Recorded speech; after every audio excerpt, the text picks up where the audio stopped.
नमस्कार मंडळी, पुन्हा एकदा तुम्हा सर्वांचं आपल्या लाडक्या यूट्यूब चॅनलमध्ये मनापासून स्वागत आहे.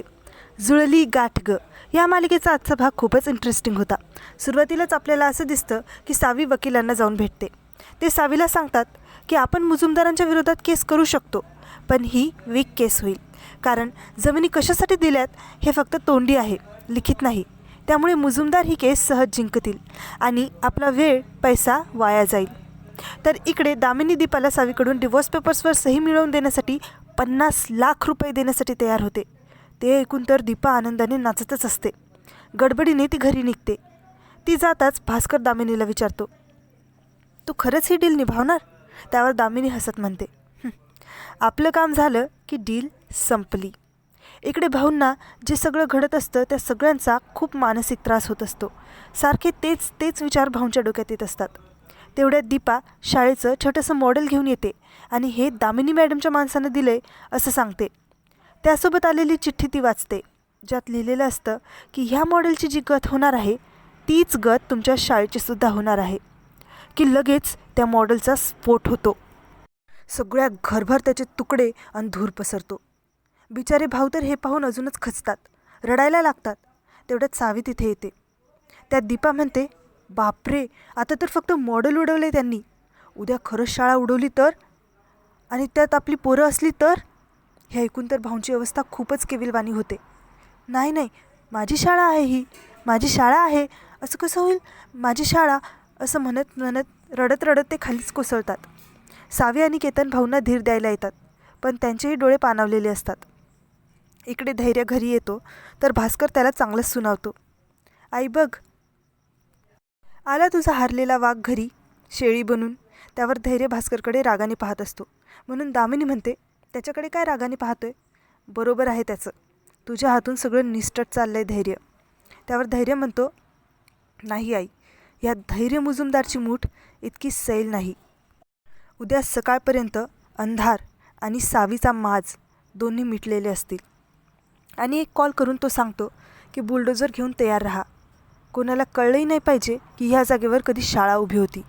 पण हे अवंती वहिनींनी ऐकलेलं असतं. पण दामिनीला तर आता धैर्याचं किती कौतुक करू आणि किती नाही असं होत असतं. एक घाव 2 तुकडे करणारा माझा धैर्य आज खूप दिवसांनी दिसला मला. धैर्य, तू शाळेवर घाव घाल, मी त्या सावीच्या हिमतीवर घाव घालते, असं ती म्हणते. पण इकडे भाऊंची अवस्था खूपच बिघडत चाललेली असते. ते वेड्यासारखे वागायला लागतात. कधी चला शाळेत जायचं आहे, उशीर होतोय असं म्हणत हातात पुस्तक घेऊन निघतात, तर दुसऱ्या क्षणी माझी शाळा जळाली म्हणत घरात पसरलेले तुकडे वेचत रडत असतात. त्यात दीपा तर तोंडाला येईल ते बरळत सावीला डिवोर्स पेपर्सवर सही करा असा दबाव टाकत असते. सावीची सुद्धा आता ऐकून घेण्याची सहनशक्ती संपते. ती दीपावर मोठ्याने ओरडते, वहिनी तुझं थोबाड बंद कर.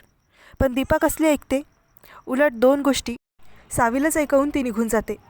भाऊंच्या अवस्थेकडे पाणावलेल्या डोळ्यांनी पाहत सावी मनात म्हणते, माझ्याशी जसं वागलाय ते सगळं सहन केलं मी, पण आज तू भाऊंनासुद्धा धमकी दिलीस, हे तू चांगलं नाही केलं धैर्य. ती लगेच रीना आणि परागला कॉल करते आणि आत्ताच्या आत्ता शाळेत जाऊन तिथे सगळं ठीक आहे का नाही ते बघायला सांगते. ते दोघं निघतात. पण भाऊ मध्येच हसत असतात तर मध्येच रडत असतात. आता त्यांना कसं सावरायचं ते सावीलासुद्धा कळत नसतं. आता तर ते समोर कुणीही नसताना कुणाशी तरी बोलायला लागतात. ते पाहून दीपा ओरडते, आमच्या भाऊंना येड लागलं. अरे देवा, आता काय करायचं. तिकडे रीना पराग शाळेत पोहोचतात तर त्यांना सगळं ठीक दिसतं. रीना सावीला व्हिडिओ कॉल करते. तेव्हा सावी भाऊंना शाळेत सगळं ठीक चालू आहे असं दाखवत त्यांना शांत करायचा प्रयत्न करते. पण भाऊंच्या स्थितीत सुधार होत नाही. तिकडे मुजुमदार निवासमध्ये अवंती वहिनी आणि नीता वहिनी खूप टेन्शनमध्ये असतात. जमेल तितक्या लवकर सावीला सावध करायला पाहिजे, पण कसं, याच काळजीत त्या असतात.